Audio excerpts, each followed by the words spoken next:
gradually gets different meaning. Now today, a specific meaning of English word soteriology comes from soter.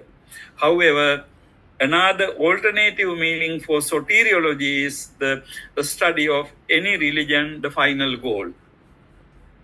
So in that second sense, we can use the concept of soteriology in order to, do research. Now you see, this is the challenge.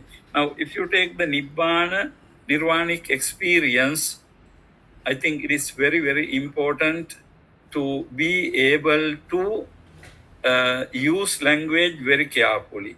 Now, if you look at the history of Buddhist studies in English language, for example, take suffering.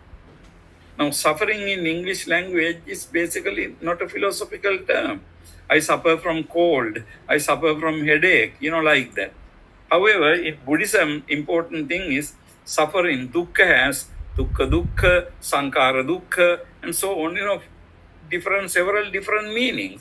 So even in Buddhism, dukkha can be used to refer to dukkha, but at the same time, dukkha can be used into sankara dukkha. Now the important thing is when we write in English language, in the Buddhist context, the moment we use suffering, now a lot of readers know that they are not talking about this suffering we get when we have a cold or headache, but suffering is used in a different Buddhist context. In other words, word suffering has almost become a Buddhist term now. So in Buddhist context, when we use it, people know that this refers to the First Noble Truth. So what I'm trying to tell you is, in a way, it is very difficult to talk about Nirvana in English. But if we cannot talk about Nirvana in English at all, then, talking to English people or Western people is useless. But we know that that is not the case.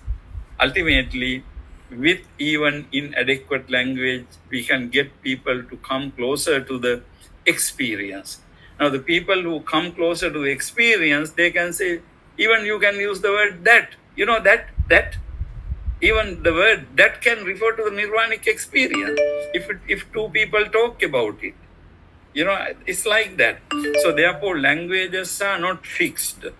Meaning of language are not really, written on stone, okay? They also change. Now, from that point of view, we can say that although it can be misleading, we have to talk. Otherwise, we can't make people understand. Otherwise, even we will not be understand, because English, your argument for English language will be equally applicable to Myanmar language, equally applicable to Sinhala language, because we are also using Nibbana in our own terms. So therefore, I think we don't need to be hopeless. There is hope, namely because we must be able to convey the meaning. The bottom line of the conveying meaning is the shared experience. Nirvana, at least if we come close to it, to the experience, then both of us know that what we are talking about. But this is a challenging one. Okay.